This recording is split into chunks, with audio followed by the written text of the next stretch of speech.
Together at TVFCU.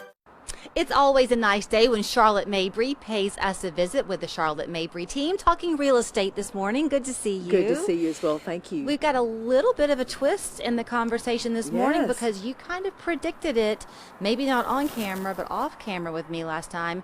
Things are slowly changing in the market. They are definitely changing. We got down to where we were less than 600 homes available when we typically carry several thousand available. That has now risen up to about 1,000 homes available, single-family homes available for sale. So the change is happening. We're seeing sellers put their homes on the market, and buyers, first of all, said, hey guys, I'm out, right? Yeah. I mean, they were so tired. A good example, we have a team that's part of our team in the Murfreesboro, Nashville area. And one of the buyers had made 10 offers, lost all 10 circumstances. One of the last ones they made an offer on, they offered $25,000 over asking price. They got beat out by a family who paid cash and paid $100,000 over asking price. Now this is in Murfreesboro. But Yeah. okay, there are so many questions I have on that, and it kind of is going to tie us into the second part. Right. I guess because they were a cash buyer, the appraisal for them Didn't was not matter. the issue. It was not the issue. They wanted that property, but for the rest of us who are trying to compete, would love to have that house as well. We don't have the $100,000 to spend, and if we're getting a loan, the appraiser's going to go, oh no, you can't do that. Okay, so talk to me first. Let's talk to the home seller right out there for a minute. There was a time, I guess, where people were contemplating selling to, quote, cash in. Right. But the flip side of the problem was then where do they go? Absolutely. And you can't win in that scenario. If you're going to get the most money for your house, guess what? When you buy, you're going to pay the most money. If you're getting less for your home as you sell it, well, the good news is you pay less for the one that you buy. So, I tell people when you move, you're moving for a reason. Maybe you've gotten married, or maybe your children are grown, or you're being transferred. Those are the reasons that you sell a residential single-family home you live in, Right. not necessarily because you're trying to cash out. So talk about your role in this whole thing, because always as a realtor, you become a friend over the course of that home search for the buyers out there, but you must have really played part counselor for these buyers who couldn't get past It's that so goal. frustrating, and I don't blame them for stepping on the side and going, I have just had it, because it has been so difficult. But there's a little slice of an opportunity for a buyer right now, where there are a lot of buyers on the sideline going, hey, I've had it, I can't do this anymore. But now we're starting to see some inventory come on the market. So if you can get yourself up off the couch and get back out there, you'll have this little window of opportunity to make an offer where you don't have quite the competition, because there is more inventory. Were some sellers, I heard that people were selling their house, and rather than pricing it high to start, they priced it kind of at a medium range, hoping for that bidding war. And we've seen that many times. Even in the market today, we just had a house this past week, $800,000 house, multiple offers on that within 2 days. Again, there is a tactic to that. You really can't underprice the market.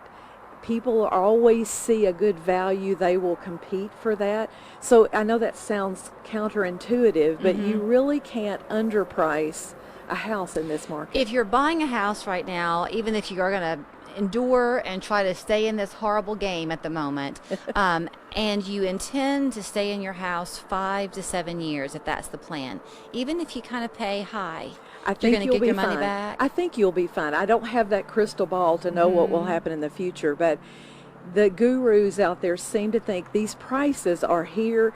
They may not keep going up at the same stratospheric pace. We were talking earlier about home prices today are so high that mortgages, the affordability and what you have to pay for a mortgage, in the past year, that's gone up 20%. In the same time, our incomes as families have only gone up 1%. That's an unfathomable It statistic. is. And so there is a point where we just can't afford that. And just affordability, that will slow the market down because we as buyers and consumers, we can't do that anymore. So, well, neither one of us wants to get political, but there is the conversation going on right now about the rezoning and Right. will you be able to build more densely? Right. It's kind of going to be anybody's guess as to how they go. Sure. You say in a way you can see both sides of the argument. I can. I mean, I feel for families that can't afford this. I mean, even rents are pacing the same thing that mortgages are right now. So it's tough. And so the only way to make it more affordable is to have more product. But where do you put them? You know, do you, and for families that like having space around them to suddenly have lots of houses around, traditionally people have not thought of that as a positive.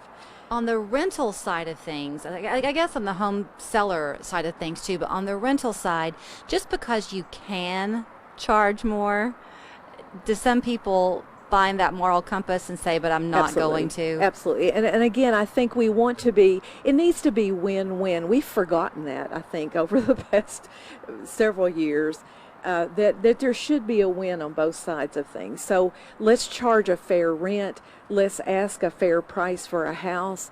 And if it is fair, people will show up and pay that for that. That's the market's way of telling you that your house is priced accordingly. Okay, if you're a buyer and you're searching for an agent to help you through this process, what advice do you give? Like how many homes should they be prepared to make an offer on before they get What the a one? great question. You know, first and foremost, you need to work with an agent with experience.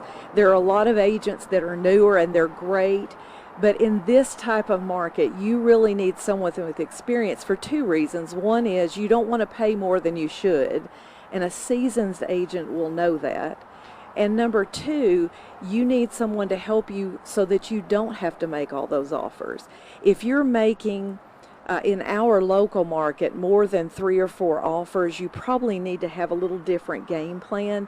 Maybe you back down and look at a lesser price range, but be prepared to go up in price because you now got a little more leeway. That's some advice we've given people and they've been able to get properties. There are also loans out there, rehab loans, that can help you spend money to fix up a house so you could buy a lesser expensive house, roll in the cost of rehabbing your house, and that way you get the house you want without paying so much. It is her name on the office door, the Charlotte Mabry team. She wants to stand by not only her word, but that of her other agents in the office with her. Give them a call, their website there on your screen as well. Hopefully yours will be the one with the sold sign in the yard. Absolutely. Thank you, Charlotte. Thank you. Take the technology and experience of the Channel 3 Storm Alert Team with you wherever you go. Download the WRCB weather app now. Live radar, accurate forecasts,